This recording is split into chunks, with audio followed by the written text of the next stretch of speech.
All right, welcome, and I'm going to be showing you a little hacking tutorial here about how to pwn a new Server 2012 machine from Microsoft using a particular tool called Kali Linux.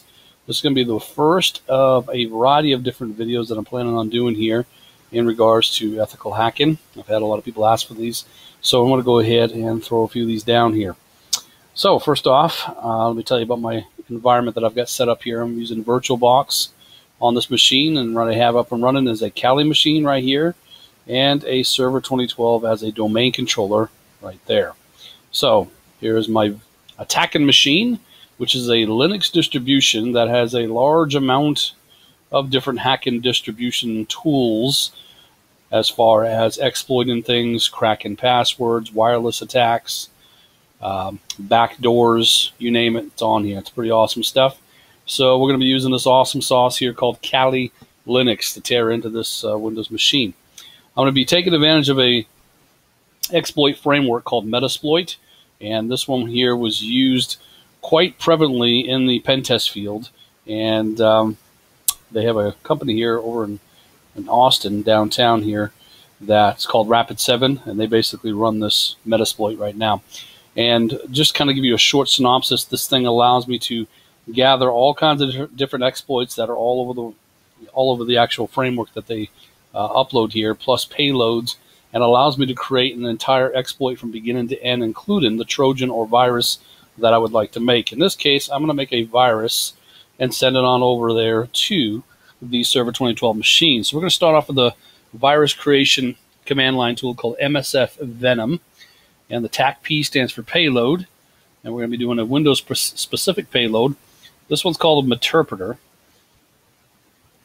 and I'm going to be using something called reverse TCP, which allows me to try to bypass stateful firewalls. And my local host that I'm coming from is 10.0.0.101. The local port I'm going to go ahead and keep is 443 to try to keep the admin's prying eyes away from my malicious attack here. TACF is the format. I'm going to be making an executable. I'm going to store it in my Apache server location. And we're just going to call this one chucknorris.exe. Oh, yeah. Because Chuck Norris doesn't throw up, he throws down. You know what I'm saying? So when this one gets made, what we're going to do real quick here is I'm going to go ahead and start my Apache server.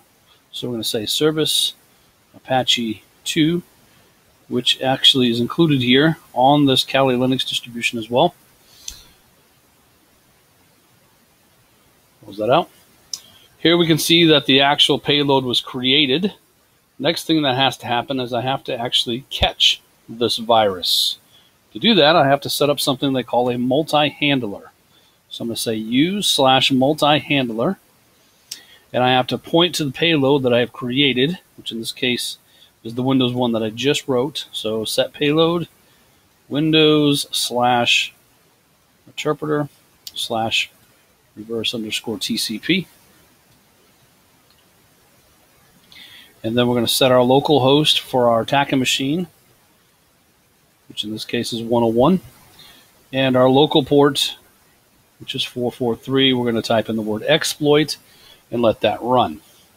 So I'm going to jump on over now to our domain controller. We're going to assume social engineering has happened, and I was able to actually get somebody to click on a particular file that I'm going to send over. So Red Rover, let's send the exploit right over. So we're going to just tap right in to save a little time, because I only have 10 minutes on the video here, to 101, which is my Kali Linux, and we had called it chucknorris.exe. Click on that to download it. Down here on the bottom, we'll save it. Just says that it couldn't be verified as far as the publisher. Minimize this. And what I'd like to first point out is on Server 2012 and Windows 8, it comes with its own antivirus called Windows Defender, which essentially is Security Essentials. And it's absolutely horrendous. So we can see here clearly that the built-in antivirus, which is on, by the way, is actually not stopping anything. So it's not flagging it or doing anything. I also have UAC turned on and the firewall. So everything is turned on. So what we're going to do next here is we're going to double click on this and simulate that I'm a susceptible user that decided to click on this executable that I have sent, and I'm going to run it. And you can see on this end, nothing really going on here. These aren't the droids you're looking for. Close that window out. I'm going to pop on over here to this machine now, and you'll see that there's a particular prompt here called Interpreter. And it's kind of like command prompts, but way better. So first off, what I need to do is I need to find out, have I broken into the machine? In this case, doing a PS for process list, I can see that these are all Windows processes. So in my opinion, yes, I actually have broken into it. Now the bad thing is, as a good admin, they'll probably go ahead and find old Mr. chucknorris.exe, which should be in here as well somewhere. There he is. And they'll probably shut him down.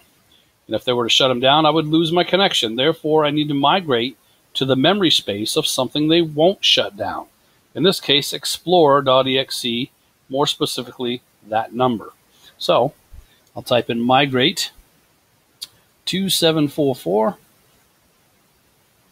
And what it's doing now is migrating my process now into the Explorer process. So that, yep, there we go.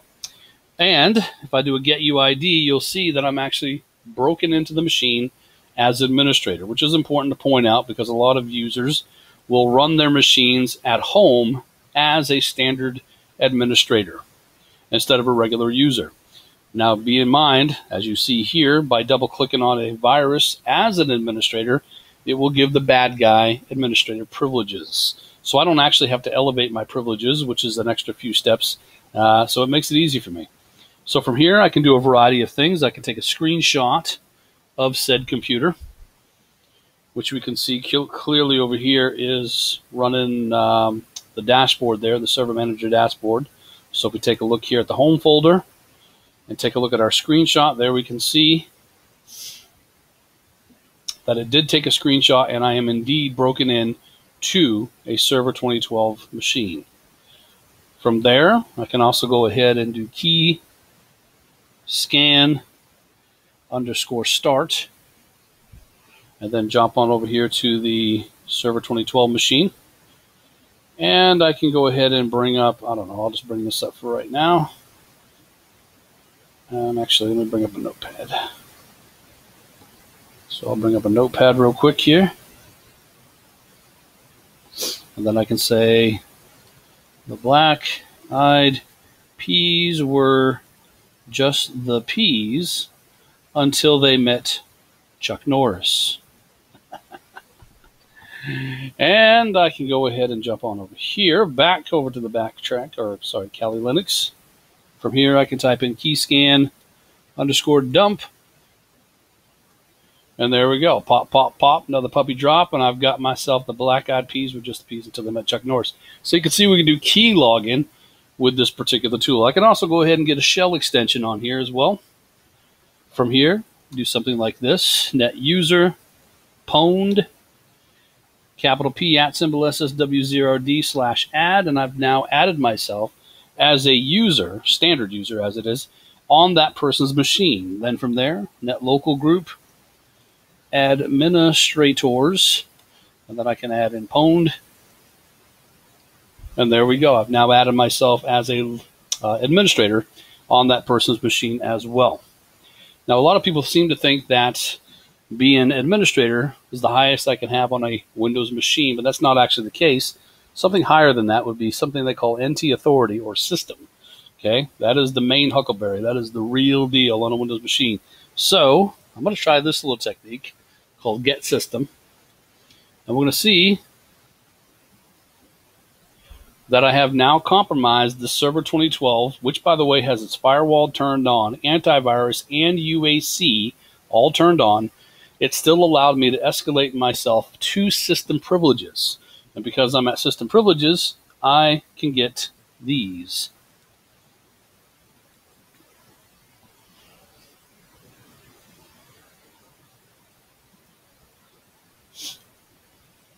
Which are the hashes of the computer's credentials. Thank you, and we'll see you guys on the next recording.